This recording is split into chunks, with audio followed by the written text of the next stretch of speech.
खबरें हैं कि नेपाल में अमेरिका ने बहुत बड़ा खेल कर दिया है। नेपाल में अमेरिका और चीन भिड़ गए हैं। ट्रम्प के जो लुटने के वो बोल रहे थे कि भारत हमारे सामने भीख मांगेगा और हम उस समय डिसाइड करेंगे। ट्रम्प ने बोला था कि we have lost India to China. ये बंदा ट्रम्प के अगेंस्ट है, ये बंदा ट्रम्प के साथ है, ये ट्रम्प के इनर सर्कल का हिस्सा है, ये ट्रम्प के इस वक्त आउटर सर्कल का हिस्सा है। तो ये बेसिकली ये चीजें जो है वो करता है। ये भारत को उल्टा सीधा बोलता है कि साहब भारत को बोलो ये तेल खरीदना बंद करे, है जी, भारत को बोलो रूस से तेल ना खरीदे। ये डोनाल्ड ट्रंप के सामने बोलता है। और दोस्तों जैसे ये लोग व्हाइट हाउस से बाहर जाते हैं चुपचाप फोन पे, अच्छा इंडिया कितना तेल भेज सकते हो जरा बताना भाई, डीजल थोड़ा सा ज्यादा भेज देना इस बार। क्या नेपाल में भी बांग्लादेश जैसा तख्ता पलट होने वाला है? क्यों भारत के पड़ोस में ही ये सब हो रहा है? क्या भारत को भी निशाना बनाया जा सकता है? एक एक करके भारत के सारे पड़ोसी देशों में आग कौन लगा रहा है? दोनों के बीच में एक तरह से स्ट्रेटेजिक लड़ाई चालू हो चुकी है और इसका भुगतान कौन करेगा? इसका भुगतान करेगा पाकिस्तान की जनता करने वाली है। ये नवारो कुछ और बोल रहा है, इसका बॉस कुछ और बोल रहा है। इसका बॉस मोदी जी से कह रहा है चलो दोस्ती कर लेते हैं।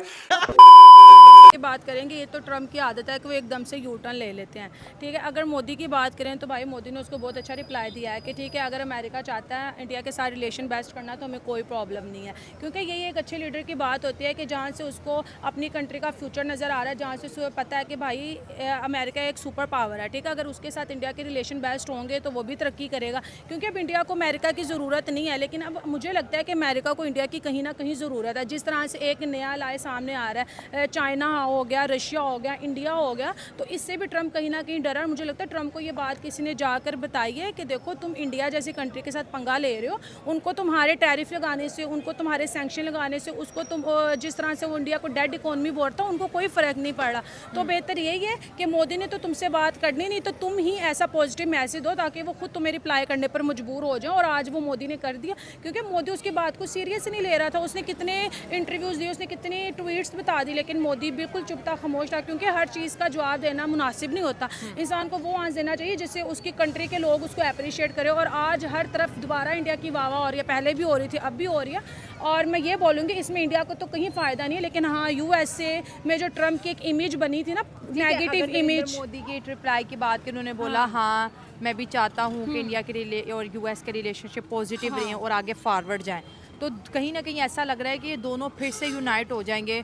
और शायद अब अमेरिका को समझ आ गया कि इंडिया को किस तरह से डील कर रहा है, क्योंकि इंडिया तो पहले भी दुश्मनी के मूड में नहीं था। अगर हम अमेरिका और इंडिया की बात करें, देखो जहाँ तक मेरा आइडिया है ना, अगर हम यूएसए की बात करें तो उसका तो काम ही यही है, वो छोटी छोटी कंट्रीज़ को धमकाता है कि ये मेरी पावर की वजह से ये दब जाए और जो मैं उनसे करवाना चाह रहा हूँ वो करवा ले। पहले उसने रशिया को करने की कोशिश की, रशिया तो खुद एक अच्छी इकोनॉमी है, एक सुपर पावर है, उसने बोल दिया कि यूक्रेन के साथ हमारी वॉर किसी तरह से ख़त्म नहीं होगी।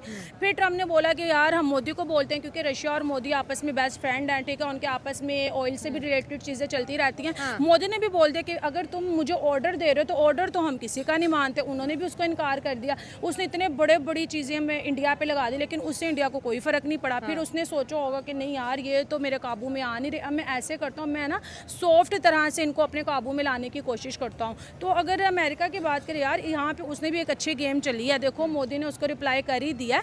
तो अगर सॉफ्ट कॉर्नर की बात करें तो वो तो इंडिया और इंडिया के लोगों में है, जहाँ पे पॉजिटिव चीज़ होती है, चाहे उनका दुश्मन भी हो तो वो उनसे बात करते हैं, उनको अप्रिशिएट करते हैं। उनको पता है कि यार अब जो अमेरिका है ना ये हमारे लिए किसी काम का नहीं है। हाँ, लेकिन पीछे बैक पे क्या चल रहा है वो सबको पता है, लेकिन फ्रंट पे वो कहते हैं ना आपस में वो रिलेशन भी बेस्ट करेंगे, डिफेंस भी परचेज करेंगे, ठीक है, आपस में मीटिंग भी करेंगे, खाएंगे भी पिएंगे भी, लेकिन अब उस तरह से रिलेशन वो ट्रम्प ही नहीं करेंगे, ठीक है, और ना उनके जो रिलेशन है वो पहले की तरह बेहतर होंगे, क्योंकि ट्रस्ट सिर्फ एक दफ़ा होता है और वो उन्होंने देख लिया।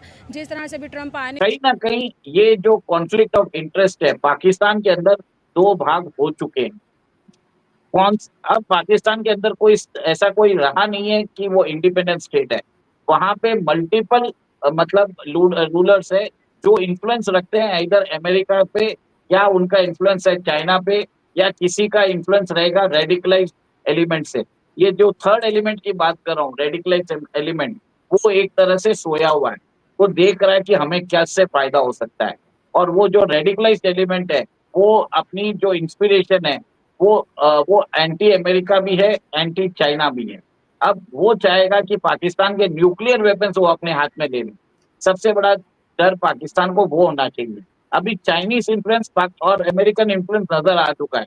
इन दोनों को भिड़ा के ये जो थर्ड जो मैं बोल रहा हूँ, जो इनविजिबल जिहादी इन्फ्लुएंस है, जो कौन से फॉर्म में हमें नहीं मालूम, वो क्या करेगा पाकिस्तान का, वो देखने वाली बात है। लोग बोलेंगे पॉसिबल नहीं है, but everything is possible in Pakistan. वहां पे रेडिकलाइज्ड एलिमेंट्स आर्मी में भी है और वो नहीं चाहेंगे। वो एंटी अमेरिका भी है, एंटी चाइना भी है, पर वो टाइम के लिए वेट कर रहे हैं कि तब वो अपना फन उठाएं, तब इन दोनों जो इनकी इन्फ्लुएंस है, इन दोनों को खत्म करके पाकिस्तान को वापस एक तरह से वो जिहादी पाकिस्तान बनाने का वो मंसूबा रखते हैं।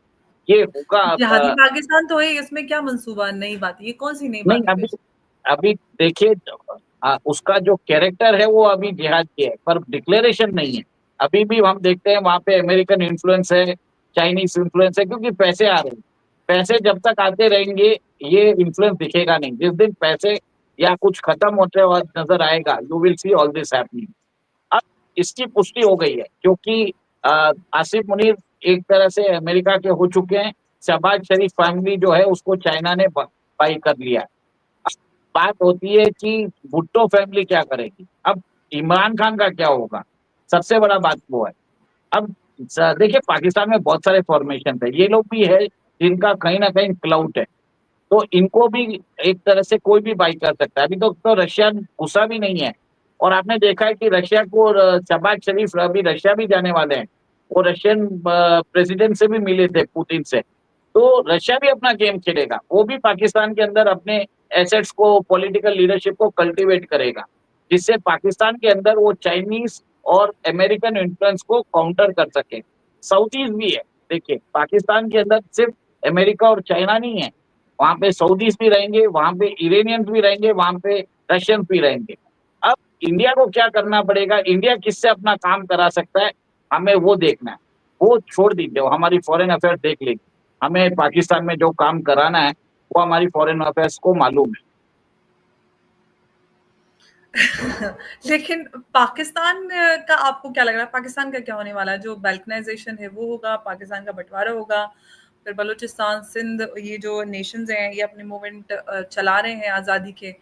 क्या आपको लग रहा है कि क्या भविष्य नजर आ रहा है आपको? अगर आप सीपेक की लाइन देखें, जिसमें अभी अमेरिका फंड करने वाला है, उसमें बलूचिस्तान को टोटली इग्नोर किया गया है। तो समझ लीजिए 44% जो पाकिस्तान की एरिया है बलूचिस्तान, उस पाकिस्तान से उन्होंने मान लिया कि अलग होने वाली है। उधर अलाइनमेंट ही नहीं दिया है उन्होंने। वो पूरा पंजाब जाती है, पेशावर तक जाती है, और पूरा पंजाब होके जाती है। बलूचिस्तान को टोटली इग्नोर किया है। और